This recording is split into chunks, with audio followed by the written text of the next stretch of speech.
ନମସ୍କାର। ଆସନ୍ତୁ ଆରମ୍ଭ କରିବା ଆଜିର ଏହି ଭିଡ଼ିଓଟି। ଏହି ଲୋକଙ୍କ ପାଇଁ ବରଦାନଠୁ କମ୍ ନୁହେଁ ଆଲମଣ୍ଡ। କେମିତି ଖାଇବେ ଆସନ୍ତୁ ଜାଣିବେ। ପ୍ରତିଦିନ ସକାଳେ ଭିଜା ଯାଇଥିବା ଆଲମଣ୍ଡ ଖାଇବା ଦ୍ୱାରା ଶରୀର ପାଇଁ ଅନେକ ଲାଭ ମିଳିଥାଏ। ଯଦି ଆପଣଙ୍କର ମଧ୍ୟ ଏହି 8ଟି ସମସ୍ୟା ଅଛି, ତେବେ ନିଶ୍ଚିନ୍ତ ଭାବରେ ରାତିରେ ଆଲମଣ୍ଡ ପାଣିରେ ଭିଜାଇ ଖାଆନ୍ତୁ।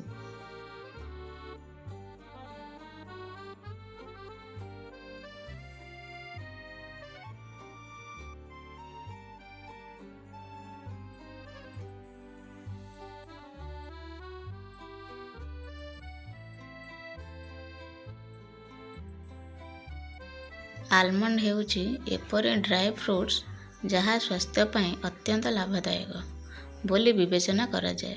ଅନେକ ପ୍ରକାରର ରେସିପି ଆଲମଣ୍ଡରୁ ପ୍ରସ୍ତୁତ ହୋଇଥାଏ। ପ୍ରତିଦିନ ସକାଳେ ଭିଜା ଯାଇଥିବା ଆଲମଣ୍ଡ ଖାଇବା ଦ୍ୱାରା ଶରୀରକୁ ଅନେକ ଲାଭ ମିଳିଥାଏ।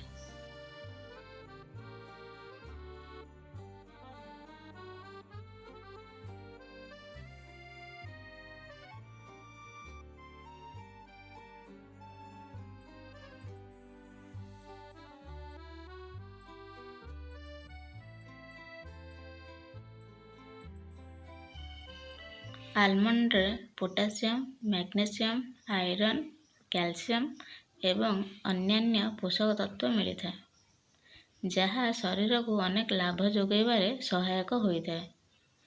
ଯଦି ଆପଣ ପ୍ରତିଦିନ ସକାଳେ ଭିଜା ଯାଇଥିବା ଆଲମଣ୍ଡ ଖାଆନ୍ତି, ତେବେ ଆପଣ ଅନେକ ସ୍ୱାସ୍ଥ୍ୟ ସମସ୍ୟାରୁ ରକ୍ଷା ପାଇପାରିବେ।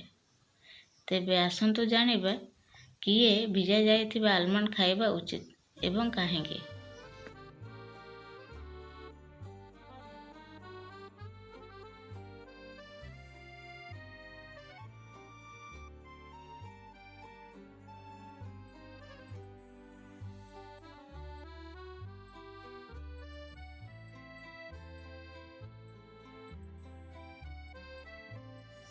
ଭିଜା ଯାଇଥିବା ଆଲମଣ୍ଡ ଖାଇବାର ଲାଭ ଆସନ୍ତୁ ଜାଣିବା।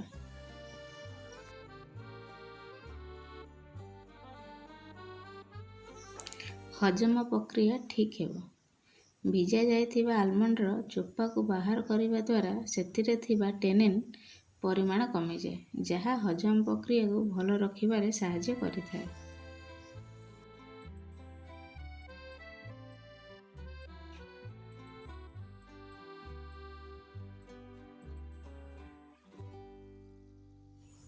ମୋଟାପଣ। ଭିଜା ଯାଇଥିବା ଆଲମଣ୍ଡରେ ଫାଇବର ଥାଏ, ଯାହା ଭୋକକୁ ନିୟନ୍ତ୍ରଣ କରିବାରେ ସାହାଯ୍ୟ କରେ ଏବଂ ଓଜନ ହ୍ରାସ କରିବାରେ ସହାୟକ ହୋଇଥାଏ।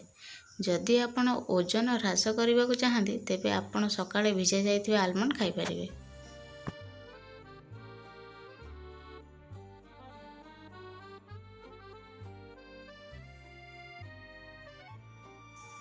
ହୃଦୟ।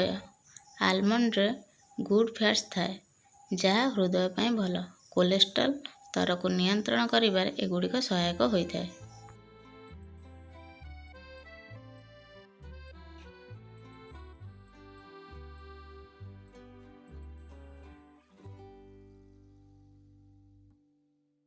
ମାନସିକ ସ୍ୱାସ୍ଥ୍ୟ। ଭିଜାଇଥିବା ବାଦାମରେ ଭିଟାମିନ୍ ଇ ଏବଂ ଅନ୍ୟାନ୍ୟ ଆଣ୍ଟିଅକ୍ସିଡାଣ୍ଟ ଥାଏ, ଯାହା ମାନସିକ ସ୍ୱାସ୍ଥ୍ୟକୁ ପ୍ରୋତ୍ସାହିତ କରିବାରେ ସହାୟକ ହୋଇଥାଏ।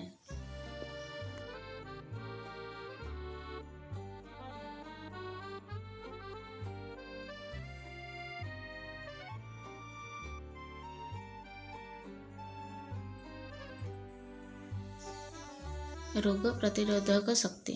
ଭିଜାଇଥିବା ଆଲମଣ୍ଡରେ ଥିବା ଭିଟାମିନ୍ ଏବଂ ମିନେରାଲ୍ସ ରୋଗ ପ୍ରତିରୋଧକ ଶକ୍ତି ବଢ଼ାଇବାରେ ସାହାଯ୍ୟ କରିଥାଏ।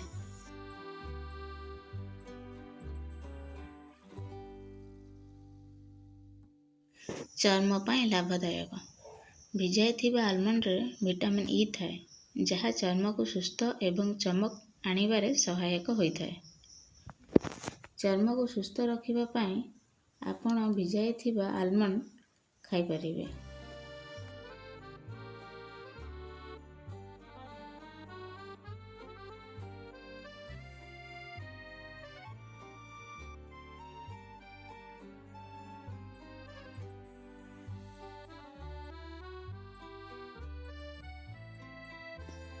ଅସ୍ଥି ହାଡ଼କୁ ସୁସ୍ଥ ରଖେ।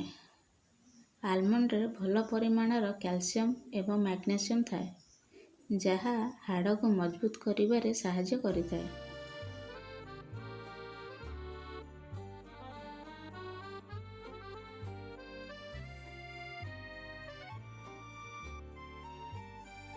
ଏନର୍ଜି। ଭିଜାଇଥିବା ବାଦାମରେ ପ୍ରୋଟିନ୍, ଫାଇବର ଏବଂ ସୁସ୍ଥ ଚର୍ବି ଥାଏ, ଯାହା ଶରୀରକୁ ଶକ୍ତିଶାଳୀ ରଖିବାରେ ସାହାଯ୍ୟ କରିଥାଏ। ପୁଣି ଦେଖା ହେବ ଆଉ ଏକ ନୂଆ ଭିଡ଼ିଓରେ। Thanks for watching.